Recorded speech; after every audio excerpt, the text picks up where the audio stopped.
बेटी एक बार चल के लड़के को देख तो लो। मेरा दावा है कि लड़का तुम्हें बहुत पसंद आएगा। बाला बहुत अच्छा लड़का है। हाँ हाँ बेटी, हम लोग तुम्हारे दुश्मन तो नहीं है। किसी अच्छे लड़के से ही तुम्हारी शादी करवाएंगे ना। आखिर तू हमारी इकलौती बेटी है। अच्छा ठीक है माँ, अब ज्यादा भावुकतापूर्ण शब्दों का इस्तेमाल ना करो। मैं चलने के लिए तैयार हूँ। चलो फिर बिना देर के हम सब चलते हैं। सभी बाला के घर पहुंचते हैं। अरे क्या बात है बहन जी, अभी तक आपका बेटा नहीं आया? जी बस आता ही होगा। तभी वहां बाला आता है। लो जी, आ गया मेरा बेटा। ये लोग तुझे देखने आए हैं और ये इनकी बेटी नम्रता है। बाला के सर पर बिल्कुल बाल नहीं होते। ये देख नम्रता और उसके परिवार वालों की आंखें फटी की फटी रह जाती है। ये तो टकला है। हे भगवान, माँ पिताजी आप दोनों एक टकले से मेरी शादी करवाने वाले थे। अरे ये तो पूरा उजड़ा चमन है। देखो बेटी, इस तरह किसी का मजाक उड़ाना गलत है। किसी के बारे में इस तरह की बातें नहीं करते।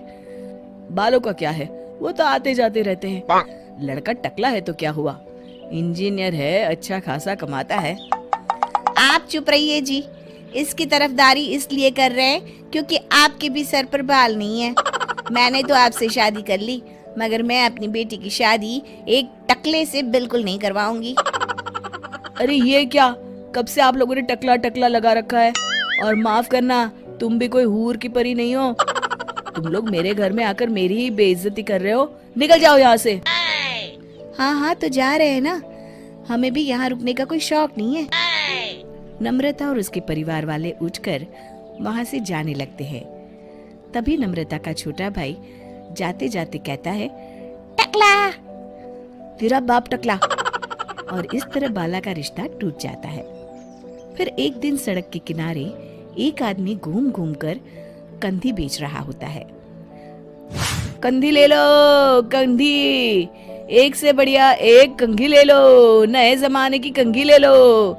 अरे भाई ये ले लो। घूमते घूमते वो बाला के पास पहुंच जाता है। अरे भाई साहब, कंधी लोगे क्या? ये लो। तभी उसकी नजर बाला के सर के ऊपर पड़ती है। अरे माफ करना भाई साहब, आप इसे लेकर क्या करोगे? आपके सर पर तो बाल ही नहीं है। आपका तो स्टेडियम पूरा खाली है। चलता हूँ, कंधी ले लो, कंधी ले लो। कंधी वाले की बातें सुनकर बाला को बुरा लगता है। उस समय बाला को ऐसा महसूस होता है कि उसके लिए दुनिया में सबसे कीमती कोई चीज अगर है तो वो सिर्फ बाल है। बाला सड़क पर चलते हुए लोगों के बाल बड़े गौर से देखता है। चलते चलते बाला एक मंदिर के पास पहुंच जाता है। हे भगवान, तुमने ये मेरे साथ क्या किया? थोड़े से बाल अगर मुझे दे देते तो तुम्हारा क्या चला जाता? सारी दुनिया मेरा मजाक उड़ाती है।